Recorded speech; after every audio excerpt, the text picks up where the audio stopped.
प्यारे बहनों और भाइयों, मेरा नमस्कार स्वीकारो। देखिए, आज हम आपके लिए एकादशी व्रत के बारे में बता रहे हैं और ये नवरात्राओं को छोड़ कर के बहुत कठिन व्रत माना जाता है। और यदि आप 1 साल के लिए व्रत करना चाहते हैं एकादशी का, तो आप जो है करिए। और इसमें 24 एकादशी व्रत पड़ते हैं साल में। तो इनके लिए आप संकल्प लीजिए और कम से कम 100 माला का ओम नमो भगवते वासुदेवाय इसका आप जाप करिए। ये विष्णु भगवान का ये व्रत है और इसमें राम को भी मान सकते हैं, कृष्ण को भी मान सकते हैं, ये भी विष्णु में आते हैं। लेकिन इसमें मंत्र ज़्यादातर ओम नमो भगवते वासुदेवाय यही चलता है। तो इसकी 10,000 का जाप करिए, यानी 100 माला कम से कम, और 1 माला का हवन। जब आप 10,000 करते हैं तो 1,000 का दशमांश हवन बनता है। तो ये हवन करिए और आप जो संकल्प करोगे साल भर में वो बिल्कुल पूर्ण होगा। लेकिन संकल्प आपकी स्थिति के अनुसार होना चाहिए और विधिवत उद्यापन होना चाहिए साल भर के अंदर में। तो भाई और बहनों, मैं आपके लिए एक ही बात बताना चाहता हूँ कि आपके सारे संकल्प पूरे होंगे, आपकी स्थिति के अनुसार होने चाहिए। और यदि आप मान के चलिए कि झूठ सास से इसमें परे रहना है और बिल्कुल सात्विक भोजन लेना है, जैसे सागाल ले सकते हैं शाम को, एकादशी व्रत के दिन दूध भी ले सकते हैं, या कूटू के आटे वगैरह की आप चपाती खा सकते हो, लेकिन बहुत अल्पाहार में लेना है। और लेकिन जाप आप दिन भर करिए और झूठ साठ से परे रहिए, किसी से बतराइए मत। दोनों रात इसको जाप को करिए। आप 21,000 भी इसका जाप कर सकते हैं 11 के व्रत के दिन, और दशमांश हवन करिए और फिर देखिए आपको क्या चमत्कार होता है।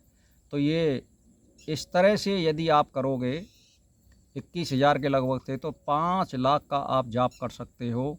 और यदि 10,000 के लगभग करते हो तो कहने का मतलब 2.5 लाख का आपका जाप बन जाता है। व्रत का व्रत और जाप का जाप, और हमारा मंत्र सिद्ध ऑटोमेटिक होगा। ये सबसे बड़ा लाभ है।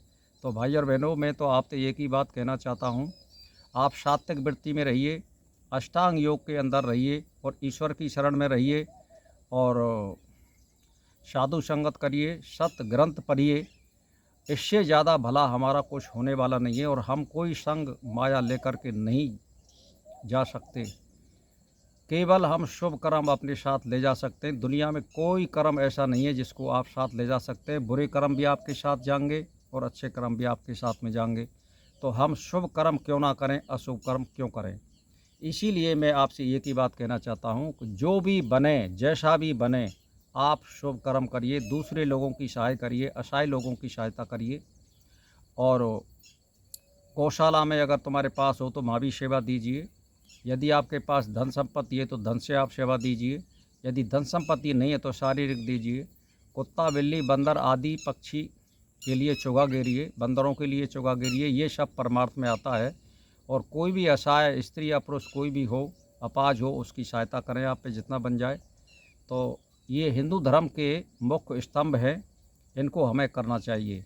इससे ज़्यादा कोई बड़ा धर्म नहीं है। और बस ईश्वर का ध्यान और चिंतन कभी मत भूलिए, और ईश्वर को साक्षी के रूप में कभी मत भूलिए कि भाई ईश्वर नहीं है।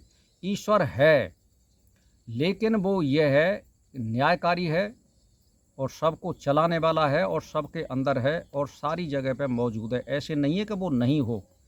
लेकिन जो अनुभव करने वाले हैं, जिन लोगों ने जप और तप किया है, उनको ब्रह्म का अनुभव भी हुआ है। और जिन लोगों ने साक्षात्कार किया है उनको अनुभव है। और ग्रंथ हमारे बता रहे हैं, वेद हमारे बता रहे हैं कि वास्तव में ईश्वर है और सबका साक्षी है। और उनके आधार पर आपको चलना पड़ेगा, क्योंकि आपने ना तो साक्षात्कार किया है ना ब्रह्म का अनुभव किया है। तो हमें अपने जो सदग्रंथ हैं उन पर विश्वास करना पड़ेगा, उन्हीं के आधार पर हमें चलना पड़ेगा। यदि आप उनको परखना चाहते हैं तो आप उस पर चलिए और तप और त्याग करिए, तो आपको अनुभव भी होंगे। तो इसीलिए एकादशी व्रत पर विश्वास करिए। ये हिंदुओं के धर्म का एक एकादशी व्रत मुख्य स्तंभ है, इसको मानना चाहिए। और ये मोक्षदायिनी है और शुभ कर्मों की फल देने वाली सबसे उत्तम श्रेणी का व्रत माना जाता है। तो भाई और बहनों, मेरा इसी के साथ नमस्कार स्वीकारो।